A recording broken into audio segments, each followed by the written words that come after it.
สิ่งแรกที่คุณนึกถึงในวันวาเลนไทน์คืออะไรคงจะเป็นบรรยากาศแห่งความรักอบอวลไปด้วยดอกกุหลาบวันนี้ซินิทอรี่เราจะมาเจาะประเด็นเรื่องดอกกุหลาบในหนังเรื่อง American Beauty กันค่ะซึ่งหนังเรื่องนี้นะไม่ใช่หนังธีมแบบโรแมนติกอะไรที่เราจะมาแนะนำกันในช่วงวันวาเลนไทน์หรอกนะแต่ว่าด้วยชื่อของหนังเรื่องนี้เนี่ยเป็นชื่อของสายพันธุ์ดอกกุหลาบแล้วอีกอย่างหนึ่งเนี่ยมีการใช้สัญลักษณ์เป็นดอกกุหลาบนะเป็นธีมสำคัญของหนังเรื่องนี้อีกด้วยเขาก็เลยมีการซ่อนเจ้าดอกกุหลาบเนี่ยตามซีนต่างๆที่สำคัญของหนังเรื่องนี้อีกด้วยเนี่ยด้วยความเกี่ยวข้องเกี่ยวกับดอกกุหลาบนะมันก็เลยทำให้หนังเรื่องนี้น่าสนใจมากที่เราจะเอามาพูดกันในช่วงวันวาเลนไทน์นี้นะคะงั้นเรามาทำความรู้จักกับดอกกุหลาบกับความหมายทั่วไปของมันกันก่อนเนาะซึ่งด้วยสีแดงสดของดอกกุหลาบแล้วและกับกลีบของมันที่แบบมีความเรียงตัวที่แบบเพอร์เฟกต์อยู่เนี่ยมันก็เลยทำให้ดูเป็นสัญลักษณ์ของคำว่าความสวยงามนะแล้วอีกอย่างหนึ่งเนี่ยมันเป็นสื่อแทนใจของคำว่ารักด้วยอีกต่างหากไม่ว่าเราจะอยู่วัฒนธรรมไหนแบบอยู่จีนตะวันตกตะวันออกก็แบบยังเป็นสื่อแทนใจว่าฉันรักเธอได้และอีกอย่างหนึ่งนะเป็นสื่อแทนใจในช่วงวันวาเลนไทน์ทุกๆปีด้วยนะต่อมาเราจะมาทำความรู้จักกับหนังเรื่อง American Beauty กันซึ่งหนังเรื่องนี้เนี่ยมันก็นานมากแล้วเนาะซึ่งตอนนี้ก็20 ปีแล้วนะแต่ว่าเราเอามาดูตอนไหนเนี่ยเราก็ยังรู้สึกแบบอินได้อยู่เนาะมันก็มีความหมายที่แบบร่วมสมัยนะคะในหนังเรื่องนี้เรื่องราวของหนังเรื่องนี้นะคะมันก็เริ่มจากตัวของพระเอกที่ชื่อว่าเลสเตอร์เบอร์นัมเนี่ยเขาประสบกับวิกฤตวัยกลางคนนั่นเองด้วยความที่เขาเนี่ยเป็นหัวหน้าครอบครัวแต่โดนลูกเมียดูถูกว่าแบบทำไมไม่เอาไหนเป็นหายนะเดินได้อะไรอย่างเงี้ยทุกอย่างก็เลยดูน่าเบื่อหน่ายและจำเจจนกระทั่งเขาพบกับแองเจล่าเพื่อนวัยรุ่นของลูกสาวเขานั่นเองซึ่งเขาก็ได้ตัดสินใจว่าตัวเองจะต้องเปลี่ยนแล้วนิสัยแบบนี้แบบชีวิตแบบนี้ไม่ไหวแล้วอะไรอย่างนี้จะเอาชีวิตตัวเองกลับคืนมาให้ได้กลับกลายเป็นว่าหลายๆอย่างในชีวิตเขาก็กลับตลปัดเช่นเดียวกันแต่สุดท้ายแล้วเขาก็ได้ค้นพบนิยามของคำว่าความสวยงามที่แท้จริงนะในตอนสุดท้ายของเรื่องแล้วมันเกี่ยวอะไรกับดอกกุหลาบเนี่ยหนังเรื่องนี้ใช่ไหมคะคือเนื่องจากเรื่องนี้เนี่ยใช้ดอกกุหลาบเพื่อสื่ออธิบายความงามของชีวิตตั้งแต่ซีนแรกเลยเนี่ยเราจะเห็นว่าแคโรลีนเนี่ยมาที่สวนหน้าบ้านใช่ปะแล้วก็มีการตัดดอกกุหลาบที่บานสะพรั่งออกจากลำต้นของมันเลยนะถึงมันจะดูสวยงามแค่ไหนแต่มันก็เหมือนกับไม่มีการเจริญเติบโตแล้วว่าหลังจากที่โดนตัดไปนะในเรื่องนี้เนี่ยเขาก็ใช้ดอกกุหลาบเพื่อสื่อความหมายของคำว่าความงามที่งามแค่เปลือกนอกนะแล้วก็กลวงข้างในเพราะด้วยความที่เป็นดอกไม้ที่ดูเหมือนจะมีค่านะเป็นที่ต้องการแต่ก็กลับดูทั่วไปสวยแต่ไม่มีความพิเศษใดๆโดยดอกกุหลาบที่เป็นสัญลักษณ์เนี่ยก็ถูกแอบวางไว้อย่างแนบเนียนนะในแต่ละซีนที่สำคัญเพื่อบอกเราว่าให้มองข้ามสิ่งที่สวยงามอันผิวเผินและให้สนใจสิ่งที่งามโดยแท้จริงในชีวิตบ้างซึ่งในซีนต่างๆก็จะเห็นการวางที่แบบเป็นคู่ๆกันเนาะ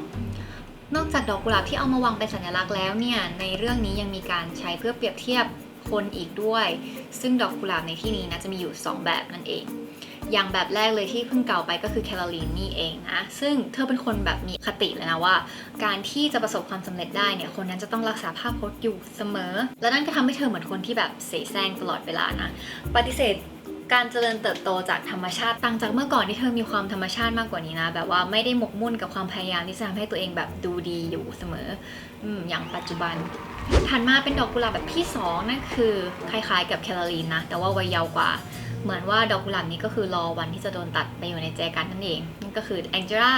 เธอพยายามทำตัวเหมือนเป็นคนน่าสนใจอยู่ตลอดเวลาด้วยคำโกหกว่าเธอผจญโลกกว้างมามากแค่ไหนภายนอกเธอเหมือนจะเป็นดอกกุหลาบที่มีสีแดงเปล่งออร่าเลยนะจนทำให้ผู้ชายหลายๆคนเนี่ยรู้สึกแบบหลงใหลนะโดยเฉพาะพระเอกของเราเลสเตอร์จนบางทีนะก็ได้เกิดจินตนาการต่างๆนานาไปถ้าใครเคยดูหนังเรื่องนี้นะก็จะจำได้ว่าเป็นฉากที่มีดอกกุหลาบเนี่ยทะลักขึ้นมาเต็มจอเลยมันเกิดขึ้นอยู่ไม่กี่หนโดยจินตนาการของเลสเตอร์ที่วาดฝันถึงเพื่อนสนิทของลูกสาวตนนะคะ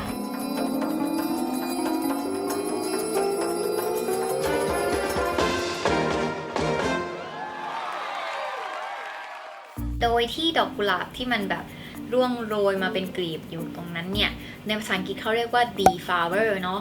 ซึ่งในภาษาไทยเนี่ยจะสามารถแปลได้อยู่2แบบนะนั่นก็คือการเด็ดดอกไม้ทั่วไปหรืออีกอย่างหนึ่งเนี่ยคือแปลว่าการทำลายพรหมจรรย์นั่นเองภาพทั้งหมดนี้เนี่ยมีดอกกุหลาบกลีบแดงร่วงโรยมาพูดถึงการได้ช่วงชิงพรหมจรรย์ของหญิงสาวนะซึ่งตรงนี้เป็นเพียงแค่การอธิบายความรู้สึกของตัวละครเท่านั้นถึงดูเหมือนว่าดอกกุหลาบแบบแองเจล่านะจะดูพิเศษแล้วก็ดูแบบมี อะไรคนให้ค้นหานะแต่ตอนสุดท้ายเราก็ได้เข้าใจนะว่าเธอเองก็เหมือนกับดอกกุหลาบทั่วไปที่ไม่มีความจริงใจใดๆแล้วสุดท้ายแล้วนะหลังจากเธอได้สารภาพว่าแบบเธอโกหกเรื่องอะไรไปอะไรอย่างนี้ทำตัวเหมือนรู้โลกเยอะอะไรอย่างนี้เธอก็ดูเหมือนกับเป็นคนที่เข้าใจแล้วว่าโอเคความพิเศษเนี่ยไม่ได้มาจากการที่เราพยายามจะเป็นในสิ่งที่เราไม่ได้เป็นนะเธอก็เหมือนจะได้เติบโตไปอีกขั้นซึ่งเราก็ไม่รู้ว่าเธอจะได้เป็นดอกกุหลาบเหมือนเดิมหรือเปล่าหรือตอนนี้โตเป็นอีกดอกหนึ่งเรียบร้อยแล้วที่มีความพิเศษกว่าเอาเป็นว่าทั้งเรื่องนี้นะมีความเกี่ยวข้องกับดอกกุหลาบเป็นอย่างมากนะคะซึ่งขนาดตอนที่ตัวเลสเตอร์ตายเนี่ยก็มีแจกันดอกกุหลาบวางไว้อยู่ด้วยเนาะซึ่งสีแดงตรงนี้อาจจะหมายความว่าแบบชีวิตนะซึ่งจากสีแดงกำของดอกกุหลาบก็กลายเป็นสีแดงของเลือดเลสเตอร์นะคะก็คือชีวิตเราเนี่ยไม่ได้โรยด้วยดอกกุหลาบเสมอไปและอย่างหนึ่งเนี่ยมันก็แสดงให้เห็นนะแบบคอนทราสต์ว่าความสวยงามโดยผิวเผินนะกับความสวยงามที่แท้จริงที่เรามองข้ามไปนั่นคือชีวิตของเรานั่นเองสำหรับเรื่องความหมายของดอกกุหลาบและความหมายของมันในหนังเรื่อง American Beauty ตอนนี้ก็จบไปแล้วนะคะต้องบอกไว้ก่อนเลยนะคะว่าการให้ดอกกุหลาบในช่วงไหนเนี่ยของชีวิตเราเนี่ยมันไม่ผิดเลยจะให้เนี่ยตราบใดที่เรามีความจริงใจกับความรู้สึกก็เพียงพอแล้วค่ะต่อมานะคะเราจะมาพูดถึงธีมหลักของหนังกันบ้างแล้วก็พูดถึงการสื่อความหมายโดยใช้การถ่ายทำแล้วก็การใช้เสียงนะคะต่างๆโดยผิวเผินแล้วเนี่ยเรื่องนี้ดูเหมือนจะเป็นเพียงแค่ชีวิตก่อนตายของเรเซอร์เบอร์นัมใช่ไหมคะหนึ่งในครอบครัวอเมริกันที่ดูเหมือนจะมีความสุขภายนอกนะแต่จริงๆแล้วเนี่ยเรื่องราวนี้เนี่ยก็กลับพูดถึงการใช้ชีวิตที่เห็นความงามจากแก่นแท้ด้วยเนาะที่ไม่ได้ไปสรรเสริญกับบรรทัดฐานสังคมที่พวกเขาเนี่ยเป็นคนกำหนดเองว่าสิ่งไหนคือเรียกว่าความสุขนั่นเองนะคะทั้งหมดทั้งมวลนี้นะคะเป็นสิ่งที่ผู้กำกับอยากจะสื่อสารกับผู้ชมมากที่สุดนั่นก็คือการบอกว่ามองดีๆนะมองดูดีๆ Look closer นั่นเองนะคะเป็นแท็กไลน์ของหนังเรื่องนี้เลยก็ว่าได้คำนี้นะปรากฏในโปสเตอร์ด้วยนะลองดูดีๆและอีกอย่างหนึ่งก็ยังอยู่ในบางซีนอีกด้วยนะคะก็เหมือนกับว่าเป็นการเตือนแหละให้เราเนี่ยตั้งใจดูนะเพราะหนังเนี่ยไม่ได้บอกเราตรงๆเรื่องนี้นะคะก็ย้อนกลับไปเมื่อสมัยปี 90 เลยตอนที่ทุกคนกำลังสงสัยว่าจุดหมายที่แท้จริงของชีวิตฉันเนี่ยคืออะไรกันมันไม่แปลกเลยนะที่ทุกๆตัวละครเนี่ยจะรู้สึกสับสนกับตัวตนของตัวเองอย่างเลสเตอร์เนี่ยก็รู้สึกว่าตัวเองตายไปแล้วนะเหมือนทำบางอย่างในชีวิตหายไปแคโรลีนแสวงหาวิธีประสบความสำเร็จในหน้าที่การงานจนเป็นยังไงคะสูญเสียตัวเองไปแล้วนะตอนนี้เจนลูกสาววัยรุ่นอารมณ์แปรปรวนและยังไม่รู้ว่าจริงๆแล้วตัวเองเนี่ยต้องการสิ่งใดแองเจล่าวัยรุ่นสาวที่ต้องการเป็นใครสักคนที่สำคัญและพิเศษกว่าคนอื่นริกกี้ผู้ที่มองโลกแตกต่างและเลือกที่จะเก็บซ่อนตัวตนจากทางบ้านของเขานะคะเอาเป็นว่าทุกคนเนี่ยดูแบบอยากมีความสุขนะหอยหาการมีความสุขแต่ไม่รู้ด้วยซ้ำว่าความสุขเนี่ยของตัวเองมีหน้าตาเป็นแบบไหนและทำยังไงถึงจะได้มันมาก็ไม่รู้เหมือนกันทั้งเรื่องเนี่ยเป็นการเดินทางของตัวละครนะเพื่อแสวงหาสิ่งที่พวกเขาไม่รู้ด้วยซ้ำว่ามีหน้าตาเป็นยังไงงั้นเรามาเริ่มด้วยการดูชีวิตประจำวันของเลสเตอร์และแคโรลีนก่อนเนาะตัวหลักของเรื่องเลยพวกเขาเนี่ยใช้ชีวิตแบบเก็บความต้องการของตัวเองเอาไว้นะแล้วก็ซ่อนข้อบกพร่องของตัวเองถึงแม้จะเป็นคนในครอบครัวก็ตามเพื่อให้ทุกคนเนี่ยจะมองเห็นพวกเขาเป็นคนที่แบบเพอร์เฟกต์มากหรือแบบว่าไร้ที่ติ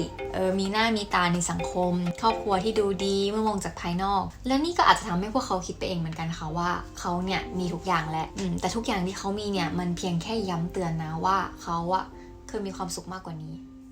Carolynเอาเป็นว่าสิ่งที่เขาคิดว่านี่แหละคือบิวตี้หรือความสวยงามนะคะเช่นการมีบ้านหลังสวยๆหรือว่าชีวิตครอบครัวแสนสุขการงานที่มั่นคงตอนนี้สำหรับพวกเขาเนี่ยมันไม่มีค่าเลยมันรู้สึกแบบไม่เห็นยินดีเลยอะไม่เห็นมีความสุขเลยต่อมาเราก็มาเข้าใจตัวเอกกันดีกว่าเนาะว่าเลสเตอร์เนี่ยเขาเป็นยังไงก็คือถึงแม้ว่าตั้งแต่ซีนเปิดเนี่ยเขาจะพูดบรรยายเปิดตัวเรากับว่าเขาเนี่ยเหินบนอากาศอยู่บนฟ้านะอารมณ์ประมาณซูเปอร์แมนแต่จู่ๆก็กลับกลายมาเป็นคนธรรมดาที่ดูมีปัญหาซึ่งเขาก็บอกกับพวกเรานะคะว่าตัวเองเนี่ยกำลังจะตาย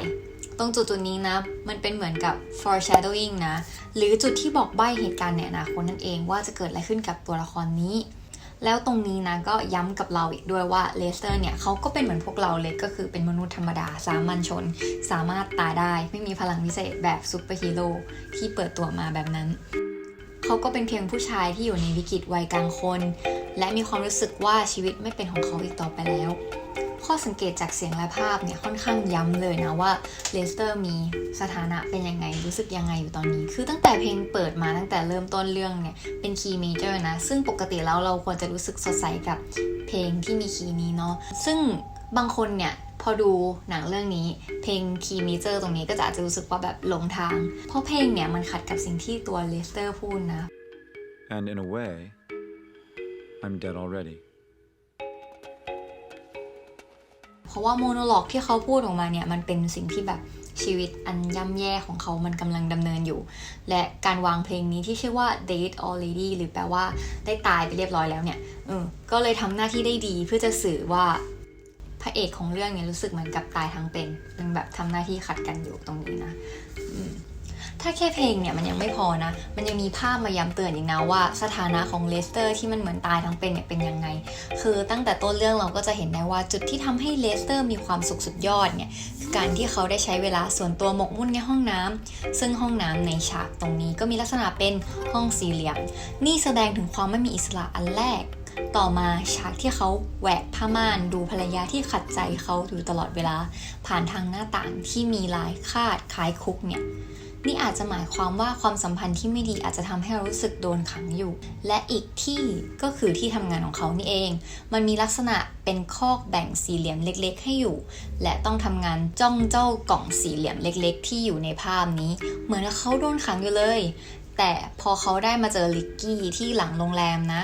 เขาเห็นลิกกี้ปฏิเสธที่จะกลับไปทำงานเขาก็รู้สึกว่าเขาต้องการอะไรแบบนี้แหละแต่พอภรรยาเขามาเรียกเท่านั้นแหละเขาก็ต้องยอมจำนนกลับเข้าไปในสถานจองจำอีกทีนึงเราจะเห็นได้นะคะว่า